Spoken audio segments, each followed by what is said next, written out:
Central ইউরোপের অন্যতম বড় দেশ পোল্যান্ড। ৩,১২,৬৯৬ বর্গ কিলোমিটার আয়তনের দেশটি ইউরোপীয় ইউনিয়নের পঞ্চম জনবহুল দেশ।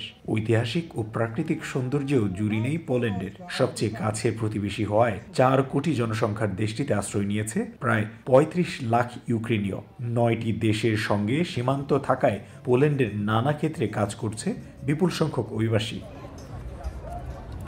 পোল্যান্ডে বসবাস করছে উল্লেখযোগ্য সংখ্যক বাংলাদেশি অভিবাসী। দারুণ সাফল্য পেয়েছেন কেবাব বা রেস্টুরেন্ট ব্যবসায়। রাজধানী ওয়ার্সো, ক্র্যাকো, অস্ট্রোভ সহ দেশটির বিভিন্ন শহরে গড়ে উঠেছে বাংলাদেশি মালিকানাধীন প্রায় ১,০০০ রেস্টুরেন্ট। সেসব রেস্টুরেন্টে কাজ করছে পোলিশ, বাংলাদেশি, ইউক্রেনীয় সহ বিশ্বের বিভিন্ন দেশের অভিবাসীরা। দিন দিন বাড়ছে এসব ব্যবসার পরিধিও। আমাদের প্রায় ১২৬টা অ্যাক্টিভ ব্রাঞ্চ আছে। ইভেন পর্তুগালেও আছে আমাদের ব্রাঞ্চ। ওখানে হয়তো বা আরো বাড়তে পারে। জাহির কাবাবের আশেপাশে আরো বাংলাদেশি আরো অনেকেরই কাবাব ব্যবসা আছে।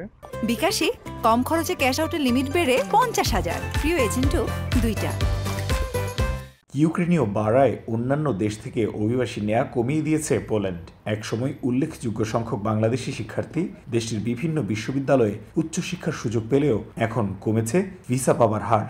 ভারতীয় নাগরিকদের ভিসা দিতে নয়াদিল্লিতে পোল্যান্ড দূতাবাসের কর্মকর্তাদের অবৈধ লেনদেন ও ভিসা জালিয়াতির বিষয়টিও ছিল ইউরোপীয় ইউনিয়নের আলোচনায়। এই ঘটনায় আটক হন বেশ কয়েকজন উচ্চপদস্থ পুলিশ কর্তা ব্যক্তি। এরপর এখনও স্বাভাবিক হয়নি পরিস্থিতি। পোল্যান্ডে বাংলাদেশিরা বেশ ভালো সাফল্য করালেও গেল কয়েক বছরে সংকুচিত হয়েছে নতুনদের আসার পথ। স্টুডেন্ট ভিসা এসে পড়াশোনা না করা অথবা ওয়ার্ক পারমিট ভিসা এসে অন্যত্র চলে যাওয়ায় পোল্যান্ডও ভিসা দেওয়ার হার কমিয়েছে। তাই এই আস্থার জায়গা তৈরি করতে ও সংকট সমাধানে পোল্যান্ডের বাংলাদেশ দূতাবাসও গুরুত্বপূর্ণ ভূমিকা রাখতে পারে বলে মনে করেন পোল্যান্ড প্রবাসীরা। তারিকুল হাসান আশিক, সময় সংবাদ, ওয়ার্সো, পোল্যান্ড।